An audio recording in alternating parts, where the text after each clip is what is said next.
There are only three religions that believe one God: Judaism, Islam, and Christianity. Now, how do we filter out to know which one is the right one? And this is why the enemy attacks us through thoughts. People always ask, how do you hear God? You hear God through your thoughts. How do you hear the enemy? You also hear him through your thoughts. But guess what? Selfish thoughts are an indicator of who is speaking. When you begin to have selfish thoughts, what do I want? What do I need? It is an indicator that you are listening. You are currently listening to the enemy. He has infiltrated your mind. And so why is it that in Romans 2 verse 1, Paul then says, you therefore have no excuse? We're going to explore that right now. Because in verse 18, as Paul says, you know what, for in the gospel, the righteousness of God is revealed. This is important. The righteousness of God is revealed, a righteousness that is by faith from first to last, which means, because a lot of Christians believe, oh, I need faith to come in, but they now use works to complete it.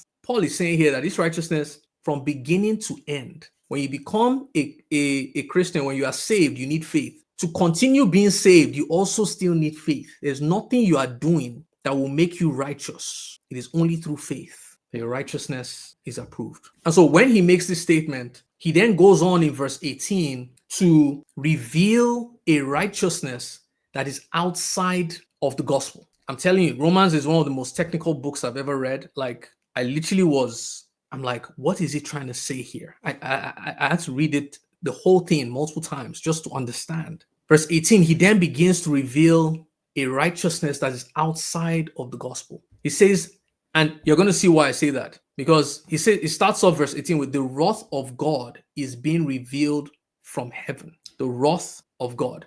Now, if you go to Romans 4, verse 15, you're going to get some clarity on what he means. Let's start from verse 14. He says, for if those who depend on the law are heirs, faith means nothing and the promise is worthless, because the law brings wrath. And where there is no law, there is no transgression. The law brings wrath. So it means that in verse 18 of chapter 1, the wrath of God, he is going to describe a righteousness that is based on the law. The law is what brings the wrath of God. So it says the wrath of God is being revealed from heaven against all the godlessness and wickedness of people who suppress the truth by their wickedness. So what is he saying here? That the punishment of God, which is the wrath of God, the punishment of God is being revealed from heaven against those who are disobedient, those who are without God, the wickedness of people, those who are practicing, those who are responsible for the injustices, the disobedient. It then says in verse 20 that for since the creation of the world,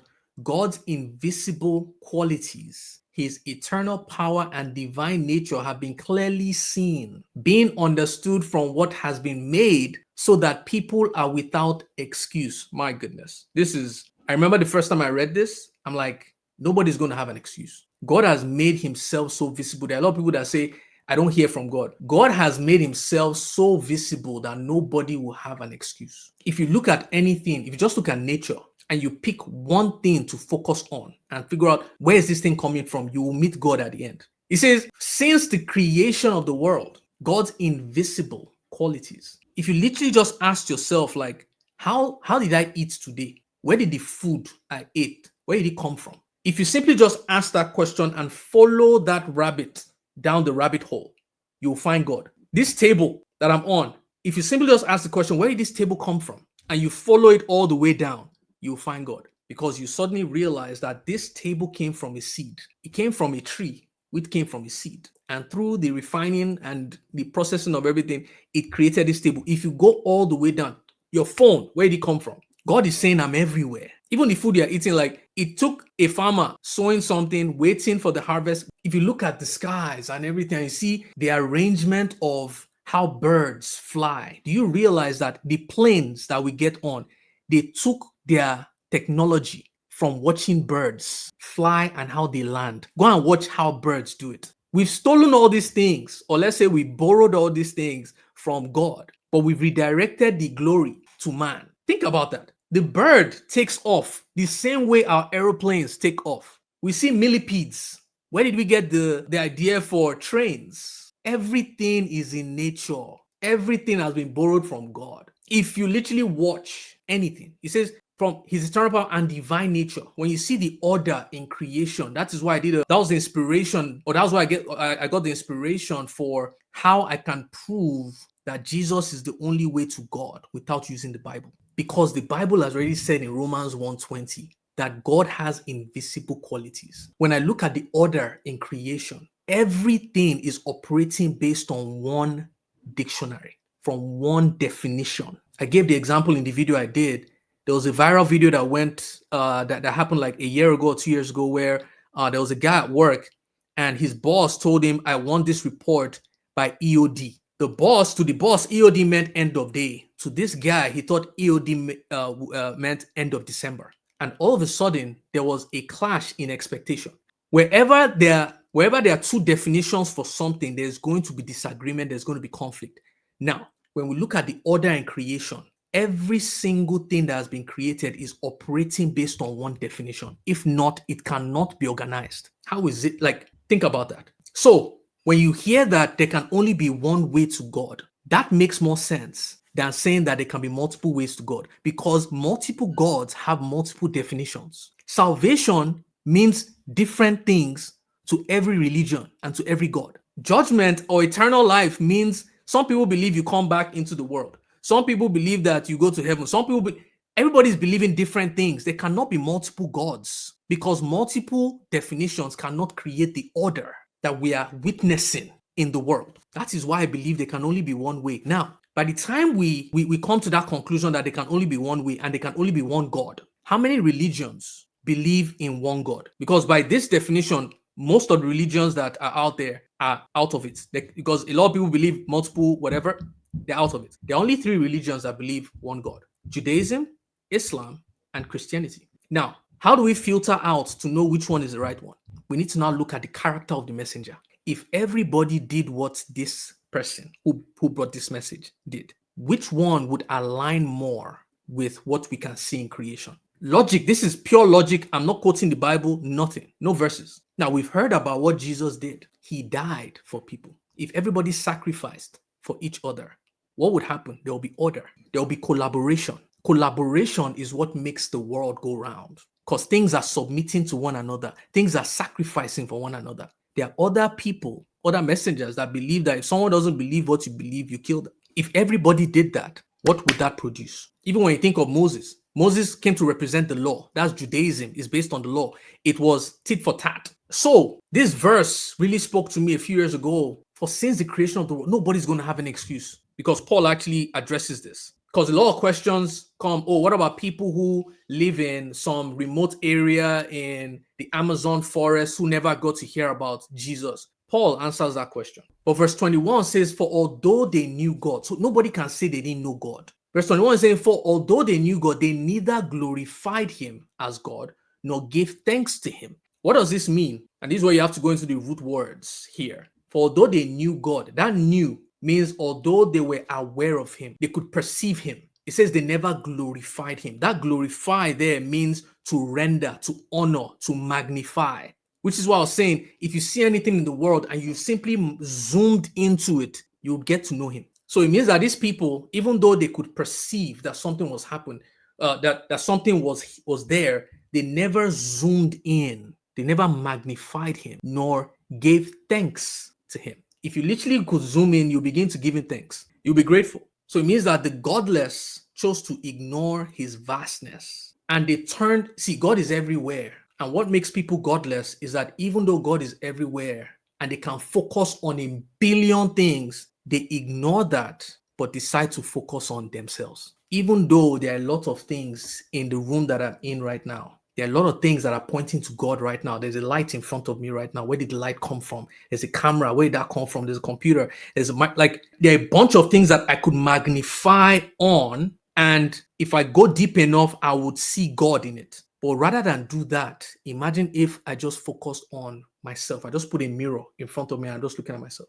The godless people, that's what they do. It says they neither glorified him nor gave him thanks, but their thinking became futile. They're only interested in their selfish needs, what they want. It says their thinking became futile. That word futile means vain. Have you ever, do you ever use that word when you're younger, where you're just so vain because someone just kept on looking in the mirror, was only interested in how they looked, what they were wearing. It says their thinking became vanity and their foolish hearts were darkened. There's a connection there. This is where pride comes from.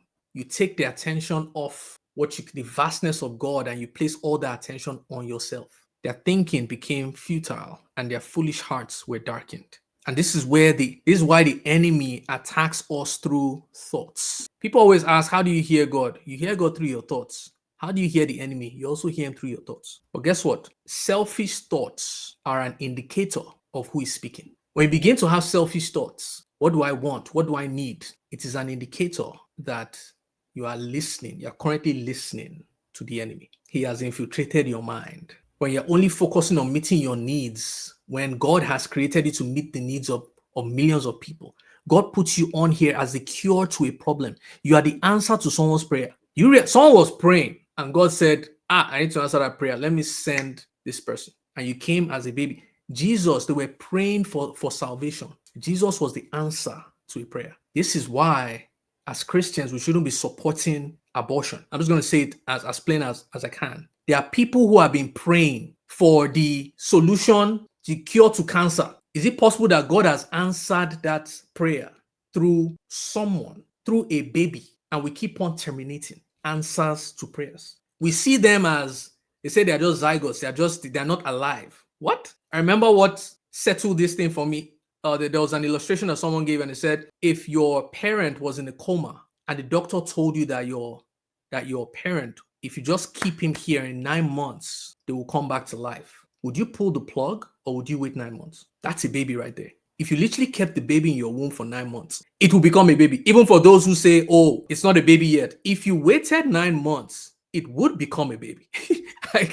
So literally what you're saying is, given the option, someone is in coma, you will pull the plug, knowing that in 9 months, that person will wake up. When your thinking becomes selfish, it produces a darkened heart. For though they knew him, they neither glorified him. It says, and their thinking became futile and their foolish hearts were darkened. So it means that before your heart gets darkened, it starts off in your thought life. Which is why if God is going to change your life, he first needs to change your thinking. Because as a man thinks in his heart, so is he. The first place, which is why when you become a Christian, you need to get into the word. Because God needs to begin to rewire your thinking. You need to start thinking differently. So in verse 22, although they claimed to be wise, they became fools and exchanged the glory of the immortal God for images made to look like a mortal human being and birds and animals and reptiles. Are you saying this? That in a darkened state, when your heart is darkened, the enemy gets to exchange things because you can't see. In a darkened state, people become so confused that foolishness begins to look like wisdom. It says, although they claim to be wise, they became fools. Ignorance is a bad thing. No? People say ignorance is bliss. Trust me, ignorance is costly. It is costing you more than you know, more than you're willing to give. There are things that are being exchanged in your life when you choose to remain ignorant. Can you imagine? It says, although they claim to be wise, they became fools and exchanged the glory, like seeing the glory of God. They now reduced God to an animal. There are people who worship the created things. That's like, I imagine me giving my sons a toy, and instead of telling me thank you, they then begin to tell the toy thank you. They begin to worship the toy.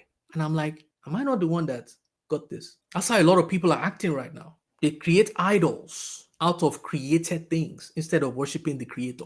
Like when you think about it like that, it's like, what? God is patient, man, for real. So it says that, therefore, because of that, therefore, God gave them over in the sinful desires of their heart to sexual impurity for the degrading of their bodies with one another. I mean, they're already darkened. There's no light. A lot of people say, how is it that God can allow bad things to happen and things are, there are a lot of things that are happening that, how can there be a God and these things are happening? Those things are happening as evidence of the absence of God. When there is darkness in a region, there are consequences for that. When there is light in a region, there are consequences for that. You cannot truly know God's presence in something if you do not know what God's absence from that thing looks like. God is showing us, if you're only going to pay attention. You see territories that are run by darkness, it is the absence of God in that area that is causing the pain. God is good. If God were your president, what do you think would happen? If the devil were your president, what do you think would happen? The devil always tries to pin everything on God, that, oh, God is in charge. He's the one who is responsible for everything. No, he has given us free will. I've shown you light and darkness. Choose life or choose death. People who choose death see the consequences of their actions so that it will direct you to life. Thank you so much for watching. If you enjoyed this clip and you want to know how to hear from God using the Bible, I'd love to invite you to a live Bible study session that is happening every single day, Monday to Friday, 5 to 6 p.m. EST, where I show you how to not just read the Bible for information, but how to meditate on it for revelation, because revelation is the key to your transformation. Take care. Bye-bye.